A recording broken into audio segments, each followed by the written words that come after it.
Here's a fact. 78% of people report lower self-worth after a breakup. But here's what the other 22% know that you don't. Right now, your mind is lying to you. It's whispering that you're not enough, that you'll never find better, that your ex moving on proves something about your worth. But here's the truth. Breakups don't break you. They reveal where you were already broken. And today, we're rebuilding you stronger. This isn't about getting over someone. This is about using this pain as rocket fuel to become someone your ex wouldn't even recognize. Follow these 7 moves, and in 30 days, you'll wish you'd broken up sooner. Part 1. The 72-hour detox. The moment a breakup hits, your confidence doesn't just leak, it hemorrhages. And right now, you're bleeding out through 3 open wounds: your phone, your environment, and your own spiraling thoughts. This isn't a metaphor, this is biology. Your brain is chemically addicted to your ex, and we're about to force it into withdrawal, starting now. For the next 72 hours, you're not healing. You're performing emergency surgery on your self-worth. Here's exactly how. First, the phone. Delete the texts. Unfollow.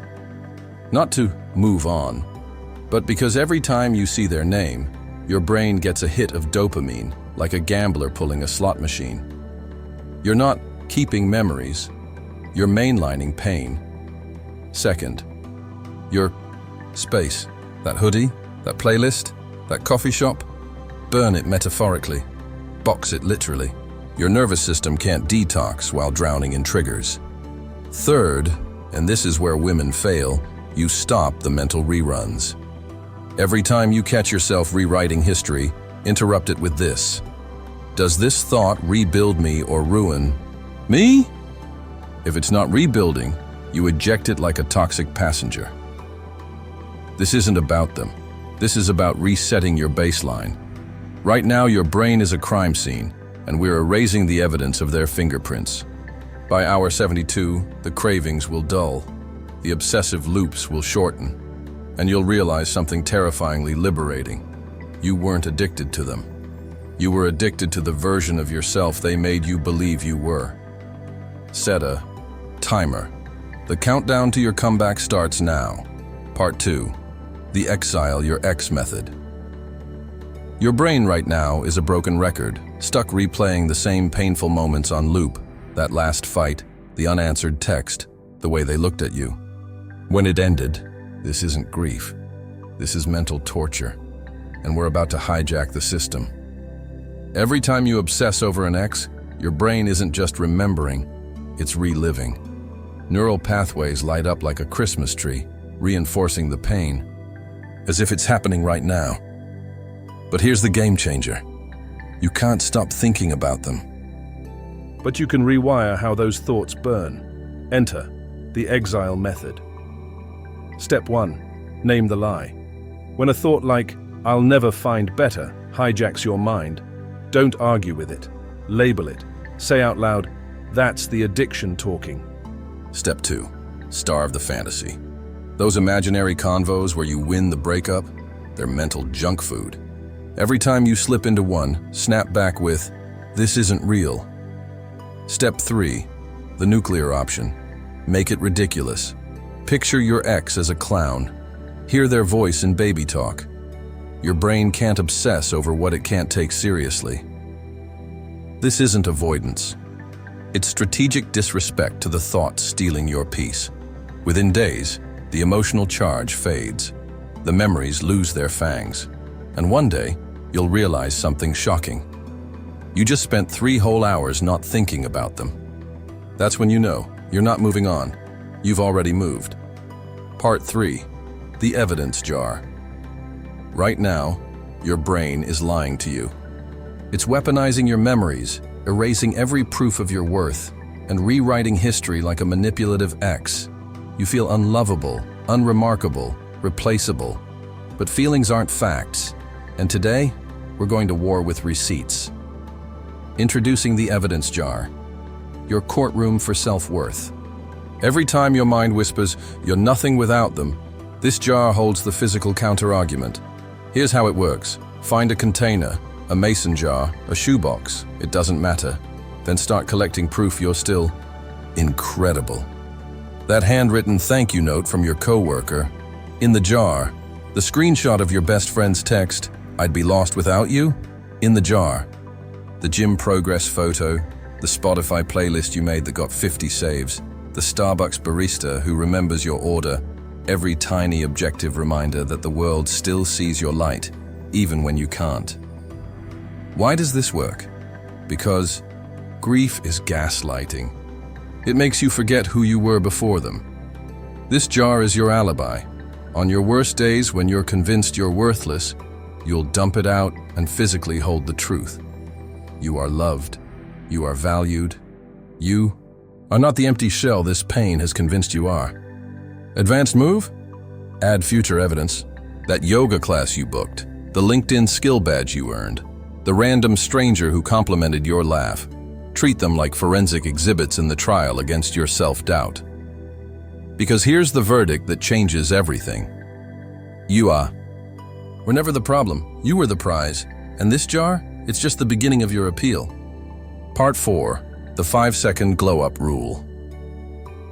Right now, your confidence is a house with no doors. Every thought, every memory, every what-if just walks right in uninvited. And you're sitting there, letting them rearrange your furniture. But what if I told you that in 5 seconds flat, you could lock them out and take back control? The 5-second glow-up rule isn't about makeup or outfits. It's about hijacking your nervous system before the sadness can hijack you. Here's how it works. The moment you feel the spiral coming, maybe you see their name pop up, or you pass your coffee shop, you have 5 seconds to do one of these 3 things. 1. Stand up and strike a power pose, chest out, hands on hips. 2. Name 3 red things in the room. This isn't mindfulness, it's a hard reset for your panic button. 3. Put on a song that makes you feel invincible and mouth the words like you're the damn music video. Not tomorrow, not when you feel like it. 5 seconds, flat. Why does this work? Because confidence isn't a feeling, it's a behavior.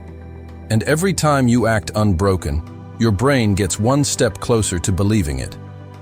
Those 5 seconds, they're the gap between reacting and responding, between being at the mercy of your pain and making your pain work for you. Your assignment?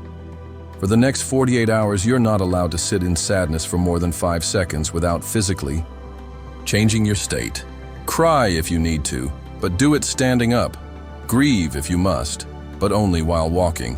Your body is the marionette, and those 5 seconds are the strings. Pull them hard.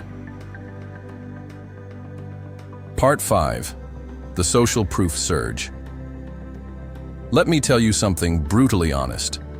The people who don't know you often see you more clearly than the ones who broke you. That's not just poetic, it's psychology. When you're in a relationship, especially one that ends badly, your identity can start to mold around how that one person sees you.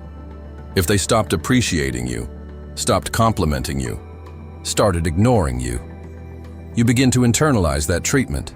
You start seeing yourself through their shrinking lens. But here's the hack. Strangers don't carry that distorted lens. They see you fresh. They reflect back to you what's still magnetic, funny, confident, attractive, or capable about you, without emotional baggage. Here's where science kicks in. Humans are wired for something called mirror neurons. When you're in a social space where someone smiles at you, compliments you, or even just listens attentively, your brain mirrors that energy back. You start to relearn your own value through external feedback loops. And no, this isn't about needing validation. It's about recalibrating your internal compass after it's been shattered. Because when your self-esteem is in the dirt, you need momentum from somewhere. Social proof, those micro moments of connection, are like jumper cables for your confidence. Think of social exposure like therapy. Going out, even just for coffee or joining a new gym or meetup group, reminds your subconscious the world is full of people. I'm not stuck, I'm not broken, and I'm definitely not invisible. Every positive interaction, no matter how small, is a vote for your comeback identity.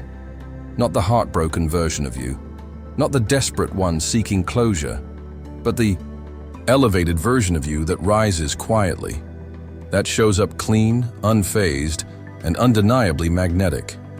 Now let's be clear, this isn't about chasing external validation like a drug. It's about using social energy as a temporary supplement while your core confidence rebuilds.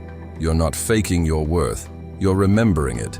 And strangers, ironically, help you do that faster than anyone else because they reflect who you are now, not who you were in a dying relationship. Part 6. The fake it till you become it. You don't wait until you're healed to act healed. You don't wait until you're confident to carry yourself like you are. You start. You show up. You embody the energy before your mind is ready to believe. It, because your nervous system, your entire body, responds to action, not intention. That's the core of the fake it till you become it formula. Let's be clear. This isn't about lying to yourself. It's not about putting on a mask and pretending everything's perfect while you silently fall apart. It's about leveraging the science of neuroplasticity.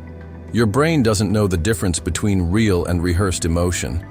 If you walk tall, breathe deep, speak with clarity, you trigger a biological feedback loop.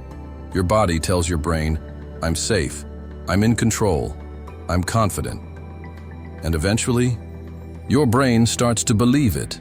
Every moment you choose to act as the higher version of you, even when it feels fake, you're laying new tracks in your mind. Think of it like this. Your brain is a record player. The more you replay heartbreak, betrayal, and rejection, the deeper those grooves get.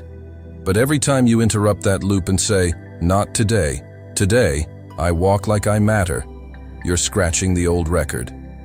You're weakening the story that kept you small. The world doesn't need your pain on full display. It needs your resilience.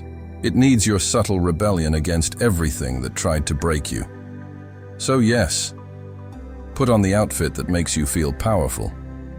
Smile when it feels unnatural. Go to the gym when your body begs you to stay in bed. Speak up when your mind tells you to shrink, because repetition rewires reality. You're not pretending to be healed. You're practicing being whole. And one day, without realizing it, you'll look in the mirror and see someone who no longer needs to fake anything. Because you didn't wait to feel powerful. You became powerful, one conscious decision at a time. Part 7. The Ultimate Revenge Protocol. Let's cut the bullshit. You don't just want to heal, you want them to hurt. Like you've hurt. You want them to choke on their regret. But here's the tragic irony.